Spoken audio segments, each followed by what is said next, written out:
Hallelujah, जय यीशु। भाइयों बहनों, मेरा नाम है जॉन ब्रिटो है। जिस नाम से हम प्यार लगाव हमारा है, वो नाम कितना महान है, इसके बारे में सोचेंगे। मेरे भाइयों बहनों, हम ये कई धर्मों के साथ एक धर्म नहीं है, एक जीवित नाम है जिनकी हम आराधना करते हैं। एक नाम जो लेते ही नरक की सारी ताकत और दुनिया की सारी हालात बदलने जाता है। नरक की सारी ताकत घुटने टेकता है। फिलिपियों की पत्र अध्याय 2 वाक्य 9 से लेकर संत पौलुस हमें सिखाते हैं कि इस नाम को, यीशु नाम को पिता कितना महान बनाया है। सबके सब इस नाम के आगे घुटना टेकना होगा, सबको घुटना टेकना होगा, सिर झुकाना होगा, क्योंकि ये नाम सबसे महान है। सभी स्वर्गदूत, संत, सभी लोग मिलकर के जिसकी स्वर्ग में आराधना करता है, उनकी नाम है यीशु। उनके नाम है यीशु। और जो ये नाम लेता है, विश्वास के साथ जब ये नाम लेता है, तब क्या क्या होता है, उसके बारे में 2-3 साक्ष्य हम सुनेंगे और हमारा इस नाम की और जो लगाव है उसे थोड़ा बदलते हैं। हालेलुया। एक मेरी बहन है, प्रभु की सेवा में लगे हैं और वो एक दिन घर में बाहर जाके वापस आया और घर में घुसते ही उन्होंने देखा एक बड़ा सा सांप उसकी घर में, बड़ा सा सांप। और वो पहले डर गए, पर तुरंत उसने ये याद किया कि वो कौन है। स्वर्गिक पिता की अपनी बेटी को डरने की कोई ज़रूरत नहीं है। याद आते ही उसने सीधा जाके एक छोटा सा लकड़ी उठाया, बड़ा नहीं, छोटा सा लकड़ी जो बच्चों को मारते हैं उस बराबर एक छोटा लकड़ी उठाया और उससे ये सांप के सामने आया और वो दिखा करके सांप को बोला, यहाँ पे कोई मरद नहीं है तुम्हें जान से मारने के लिए, तो इसलिए यीशु के नाम पर मैं तुझे आदेश देता हूँ, यहाँ से निकलो और कहीं जहाँ मरद है उस घर में जाओ और मर जाओ। हालेलुया। क्या सांप सुनेगा? यीशु के नाम पर आदेश दिया। वो सांप ऐसा घूर के देखा और सिर नीचे करके निकला घर से, सामने वाले घर में गया और बाहर ही इंतज़ार किया कोई आने के लिए। वहाँ की आदमी बाहर आया, उसे मार दिया। मेरे भाइयों बहनों, ये सच है। प्रभु की नाम में जो ताकत है वो पूरा दुनिया जानता है, सभी सृष्टि जानता है प्रभु की नाम में जो ताकत है। सिर्फ और सिर्फ हम इंसान नहीं जानता, पूरा दुनिया ये नाम के सामने सर झुकाकर घुटना टेक कर खड़ा है, सिवाय इंसान की।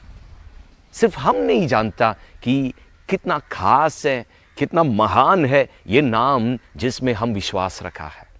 हालेलुया।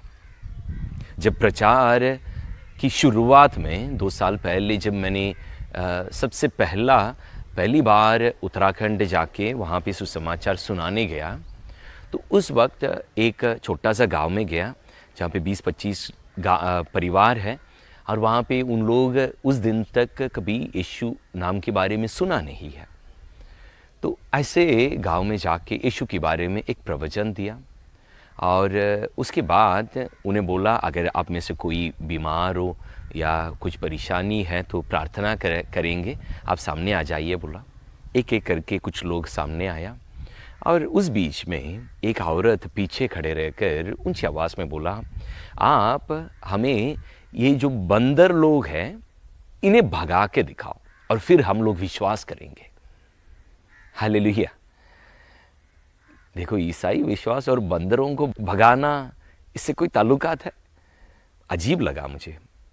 पर ये बाकी लोग जो गांववासी है, सब लोग एक साथ मिलकर यही दोहराने लगा कि आप बंदरों को भगाओ, हम विश्वास करेंगे। क्योंकि उस गांव में बंदरों की बहुत पीड़ा था। बंदर लोग 30-40 सब 100 इकट्ठा होके उन लोग आके गांव में घुस जाता और हर घर में घुसकर वहाँ के पूरा खाना ख़त्म करके भाग जाता था। ये हाल था, बच्चों को खिलाने के लिए कुछ बचता नहीं। तो गाँववासी सब परेशान थे, सब लोग इकट्ठा होके बोल रहा था, तो कुछ करना ही पड़ता। उस समय हिंदी में एकदम से प्रार्थना नहीं कर पाता था। मैं बाइबल उठाया और मैं उत्पत्ति की ग्रंथ अध्याय 1 वाक्य 26 और 28 वचन जो है वो ऊंची आवाज़ में दोहरा के एक छोटा सा प्रार्थना बोला। और ये प्रार्थना बोलते हुए गाँववासियों को बहुत दिलचस्पी मिला। उन लोग एक एक करके सबके घरों में बुलाया, सब घरों में जाके प्रार्थना की और उस दिन मैं चला गया। उस दिन सभी बंदर गांव की बाहर एक पेड़ में ऐसा बैठा हुआ था, काफ़ी सारे थे। मैं उन्हें देखा भी, मैं चला गया उस दिन। और 3 महीने के बाद मुझे ऐसा हुआ कि मैं उस गांव के सामने से गुजर रहा था। बारिश की समय था, मैं चाहता था कि उस गांव में जाए फिर से, पर जा नहीं पाया क्योंकि पहाड़ टूटने का समय था, बारिश बहुत तेज़ी से गिरने वाला समय था, तो उस गांव में जा नहीं पाया। वहाँ के सामने से गुजरा और उस समय जो गाड़ी चला रहा था वो भैया मुझसे कहा, भैया 3 महीना पहले कोई उस गांव में गया है सुसमाचार सुनाने, और उस दिन से लेकर ये 3 महीने में कभी कोई बंदर उस गांव में प्रवेश नहीं किया। मेरे भाइयों बहनों, 10 महीने के बाद फिर से उसी गांव के सामने से गया और तब भी वो गांव में कोई बंदर प्रवेश नहीं किया। मेरे भाइयों बहनों, यीशु नाम में ऐसे ताकत है जो पूरा दुनिया जानता है। हम सोचता ज़्यादा, हम जिस नाम में विश्वास करते हैं उसकी ताकत के बारे में हम विश्वास नहीं करते। हम ये सोचते हैं कि विश्वास करके प्रार्थना करने के बाद अगर नहीं मिला तो क्या होगा, उसके बारे में हम सोचते हैं ज़्यादा। हम ये नहीं सोचते कि हम विश्वास द्वारा यीशु के नाम से हम सब कुछ हासिल कर सकते हैं। हालेलुया।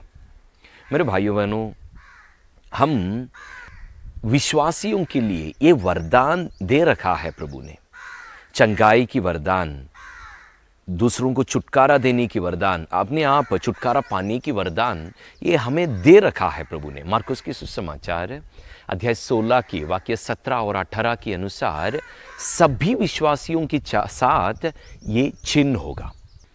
क्या हमारे साथ प्रार्थना करते हुए ये चिन्ह प्रकट हुआ आज तक? क्यों पता है? क्योंकि हमने ये वरदान की इस्तेमाल नहीं किया है। ये वरदान हमने इस्तेमाल नहीं किया। हम कोशिश नहीं किया कि किसी को चंगाई मिलने के लिए प्रार्थना करके हमने कोशिश नहीं किया। हालेलुया। मेरे भाइयों बहनों, हमारे घरों में भी बीमार लोग होते हैं। कम से कम बुखार तो आते हैं साल में एक बार, 2 साल में एक बार, कभी कभार हमारे घर में कोई ना कोई कम से कम बुखार की पीड़ित होता है, या सर दर्द, छोटा मोटा कोई भी बीमारी हमारे रिश्तों में या पड़ोसियों में किसी न किसी को आ जाता है। मौके की सही फ़ायदा उठाओ, जाओ उनके पास, सामने बैठो, बात करके बैठो और कोशिश करो कि उन्हें चंगाई दे। कैसे? अगर आपको पूरा विश्वास नहीं है तो भी कोशिश करो। कोशिश के साथ कामयाबी मिलेगा। कोशिश के बगैर आपको पता नहीं चलेगा कि आप कितना विश्वास कर रहे हैं प्रभु में। हालेलुया। मेरे भाइयों बहनों, मैंने ऐसा शुरू किया था। मेरी माँ हमेशा बोलता था पीठ में दर्द, पैर में दर्द, ऐसा बोलता था। उनको कई पीड़ा थे। तो मैं जब भी माँ सर दर्द के बारे में बोलता है या पीठ में दर्द के बारे में बोलता है, मैं सामने जाके बैठ जाता हूँ बातें करके, और उनके हाथ पकड़ के या जहाँ दर्द है वहाँ हाथ रख के मैं सीधा मन में छोटा सा प्रार्थना बोलता हूँ। अबा, यीशु नाम पर ये दर्द निकल जावे, मेरी माँ को चंगाई मिले। और ये प्रार्थना करने के तुरंत बाद मैं माँ से पूछता हूँ, माँ अभी पैर हिला के देखो क्या दर्द है, या माँ अभी सर दर्द कैसा है, पूछता हूँ। तब माँ देख करके मुझे पहले पहले नहीं, कोई फ़र्क नहीं बताता था, और धीरे धीरे बोलने लगा कि अरे क्या हो गया पता नहीं है, ये दर्द निकल गया। हालेलुया। तो जब से मैं ये चंगाई देखने लगा, मेरा विश्वास बढ़ने लगा। मेरे भाइयों बहनों, मौके की सही फ़ायदा उठाओ। जब भी कोई बीमार दिखता, जाओ उनके पास और प्रार्थना करो। देखो, अगर इंसान से अगर प्रार्थना करके फल देखने में आपको शर्म आ रहा है या ऐसा कोई दिक्कत है, आपके घर में जानवर तो है, आपकी पशु पक्षियों से उन लोग किसी को नहीं बताएगा कि आपने प्रार्थना किया और उन्हें चंगाई नहीं मिला। जब उन लोग बीमार पड़ते हैं, जाओ उनके पास और प्रार्थना करो। मेरे भाइयों बहनों, ये हमें एक्सपेरिमेंट करके हमें सच जानना है। अगर आप कोशिश नहीं करेगा, आप कभी नहीं जानोगे कि आपकी विश्वास कितना गहरा है। हालेलुया। जब जब मौका मिलता है, ये करके कोशिश करो। आपकी गांव में कई सारी ज़रूरत आपकी नज़र के सामने है, आपके परिवार में कई सारी ज़रूरत आपकी नज़र के सामने है।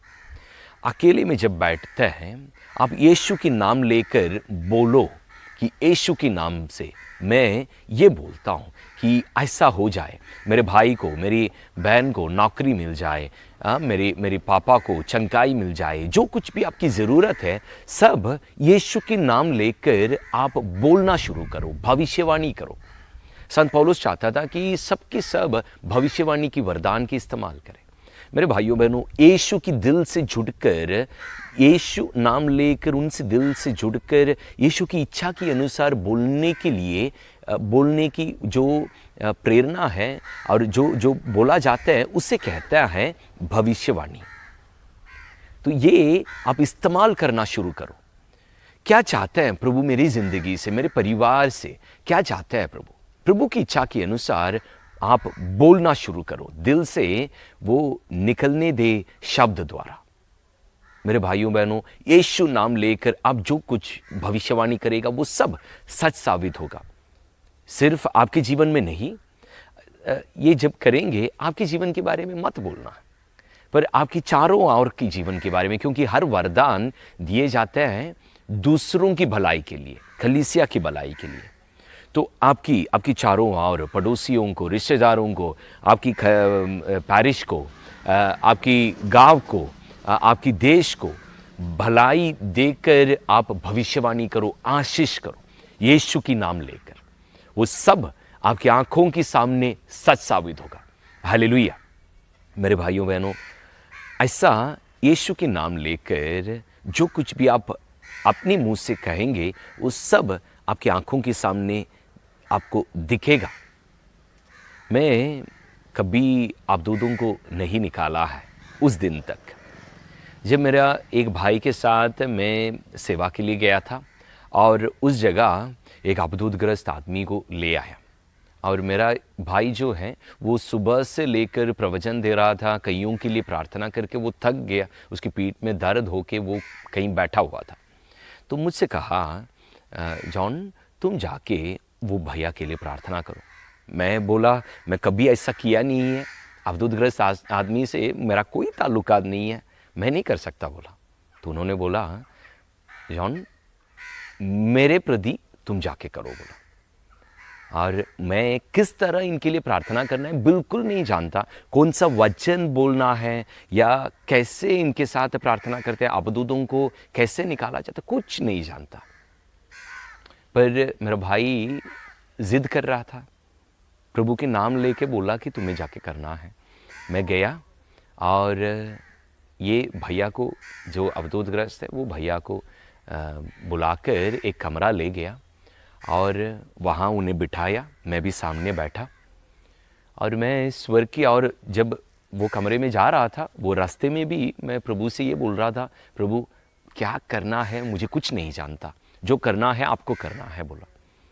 वहाँ जाके बैठा और कैसे प्रार्थना करना है वो भी नहीं जानता मैं वहाँ बैठकर स्वर्ग की ओर देखा और यीशु मुझे सहायता कर बोलने के लिए मैं स्वर्ग की ओर देखकर ये भैया के हाथ पकड़ा था, यीशु करके बोला। सिर्फ नाम लिया, मैं बोलने वाला था यीशु मुझे नहीं जानता, जो करना है आपको करना है बोल के मैं बोलने वाला था, पर यीशु नाम लेते ही ये भैया नीचे गिर गया और अबदूद जो उसे पकड़ा था वो निकल गया। हालेलुया। मेरे भाइयों बहनों, यीशु नाम की ताकत ऐसा है, यीशु नाम की सामने हर एक आसमान, पृथ्वी और पाताल की सबके सब घुटना टेकता है उनकी नाम की सामने।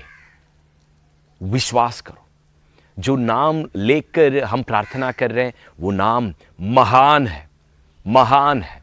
अब जहां कहीं से गुजर रहे हैं वो नाम आपकी रक्षा करेगा, क्योंकि इस नाम से प्रभु ने हमें सुरक्षित रखा है।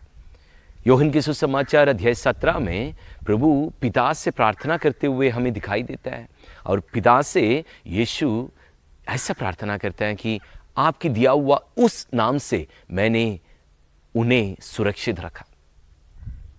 मेरे भाइयों बहनों, वो नाम की गढ़ हमारे चारों ओर है और वो नाम लेके प्रार्थना करना शुरू करो विश्वास के साथ, और आपको दिखाई देगा वो नाम की ताकत। अब जब वो नाम लेगा, आपके चारों ओर पीड़ा देकर, दुख देकर, परेशानी देकर जो भी अंधकार की ताकत है वो सब हिलेगा, डर के कांप के वो भागेंगे। हालेलुया। उस नाम की स्तुति करना शुरू करो, प्रभु के नाम की स्तुति करना शुरू करो। दानियल की ग्रंथ में एक अनोखी हिस्सा हमें दिखाई पड़ता है। वो 3 युवा शद्रक, मेशक और अबेदनगो जब जलती भट्टी में उन्हें डाल दी गई, उस वक्त उन लोग वहां पड़े रहकर उन लोग यीशु नाम की स्तुति करने लगा। और जैसे उन लोग प्रभु की स्तुति शुरू किया, स्वर्ग से एक स्वर्गदूत उनकी साथ रहने के लिए उतर आया और बारिश जैसा जलखंड उनकी चारों ओर फैल गया, एक गढ़ बनकर उन्हें सुरक्षित रखा। एक पल भी उनका नाश नहीं हुआ, आग से कुछ नहीं हुआ उन्हें। मेरे भाइयों बहनों, जो भी आपकी हाल है, जो भी आपकी समस्या है, पीड़ा है, आप यीशु नाम की स्तुति करना शुरू करो, धन्यवाद बोलना शुरू करो। आपकी हाल बदलेगा, आपकी हर दुख से, पीड़ा से ये नाम आपको बचाएगा, बाहर ले आएगा, आपको सुरक्षित प्रभु तक इस नाम पहुंचा देगा। विश्वास के साथ हम प्रार्थना करें, आंखों को बंद करें। अबा पिता, आपके नाम यीशु नाम लेकर हम प्रार्थना करते हैं। हमारी हर समस्या, दुख, पीड़ा, हमारा रोग, सब कुछ प्रभु यीशु नाम पर हम आपको समर्पित करके प्रार्थना करते हैं। यूहन्ना के सुसमाचार में आपने जो वादा हमें दिया, उस वादे के मुताबिक यीशु नाम लेकर हम आपसे मांगते हैं कि ये सब से हमें छुटकारा दे, चंगाई दे, आशीष बरसा। आपकी नाम की महिमा की प्रति पिता, पुत्र और पवित्र आत्मा के नाम पर, आमीन। जय यीशु।